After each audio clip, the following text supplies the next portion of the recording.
Hi, so pelvic floor is the root to the whole body.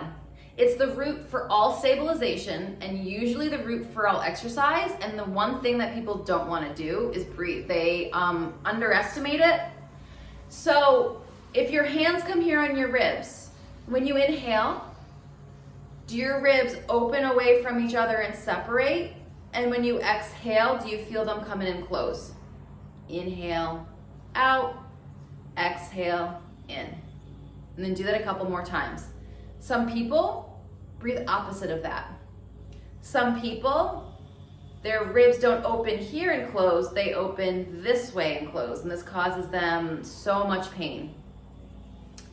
If you don't breathe here the right way, if you don't have the right stabilization, you might feel your back. If you feel your back in this part of your back a lot, you're probably breathing here forward and back. And you don't want to do that. You want your spine to stay and then your rib cage to move in relation to it. If your neck bothers you, if you were doing that rib thrusting forward and back, so if this rib comes forward, then guess what? My head's going to have to come forward to counteract. But if my spine stays the same and my head's on top of it and then I breathe here, my spine stays my spine and then I just breathe around the spine. So the spine's telling you not to do that. So the pelvic floor, think of it like a hammock. Think of it more like a layer of soft tissue versus a muscle.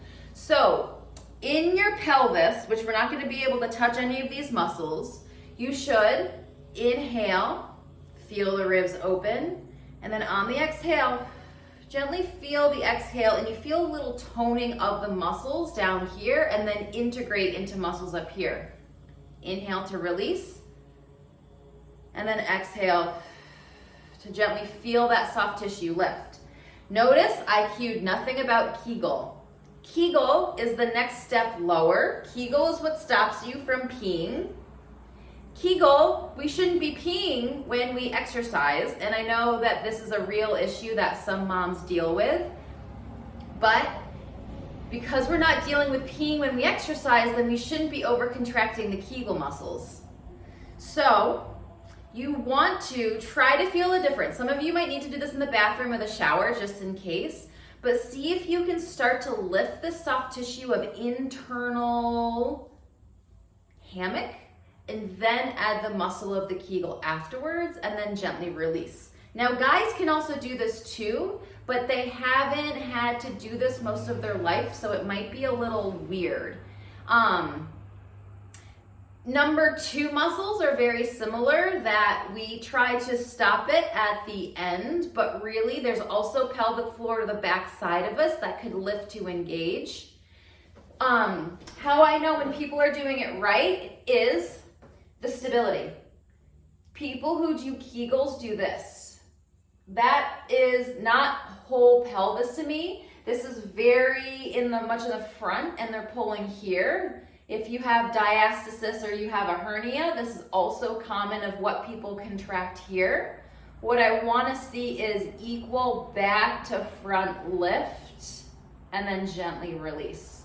So I'm trying to lift up my spine from here. I'm not doing it from here, which is what most people do, but you can use your hands to guide to lift up and come down. So when you sit a long time, I don't know if anyone else feels this, when you sit and you slouch, then it's really painful to get up. This sacrum here is what's fallen back, so you can push it up. But then this exercise is going to be a good one to learn to lift up and contract it and then gently release. And then lifting up. So I'm using my hands to guide it to teach this hammock and this area of what to work. The other direction would then be here, lifting up and then release. And this is that more 2-dimensional than 3-dimensional. We're not just pulling, the front back, we're pulling both sides in and then we're pulling here. Because what we're looking at is there's the bone and then all of the muscles around the bone are coming together to lift, versus just one side pushing back and having nothing in the back to stabilize. And then gently lifting and then lowering. If you have hernias, you leak because you pee your pants, you have disc problems, you need to breathe. Because we only have so much capacity here. And I don't know if you've ever lifted anything and you made that noise that like, you just let out that noise because there was pressure buildup. That's the same pressure that causes discs to herniate. It's the same pressures that cause hernias to happen because we don't have the structure of our smallest stabilizers deep inside, and we're using the more superficial muscles on the outside. If you go training then and you're always doing harder things, you're then atrophying your stabilizers and getting all of these muscles which aren't stabilizers to do it, and that's why all of these issues come out. So being strong isn't always a good thing, and your body giving you pain is telling you to start pay attention to it, and when you don't listen to it, you're challenging pain, and sometimes, most of the time, pain wins. So at some point you'll listen to it. Some point as you get older, it really starts to nag you more, and it's just time to pay attention to these little stabilizers. And so that's what I'm hoping this course does, is help you learn how to do it, but then you also have to do it. Step 1 is get a gym membership. Step 2 is to use it, you know. Step 1 is to find everything out. Step 2 is to use it. So it's how you do everything, not necessarily what you're doing, because I'm hoping you learn this. You learn how to apply it into life.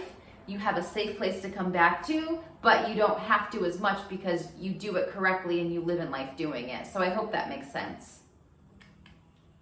My remote keeps not working.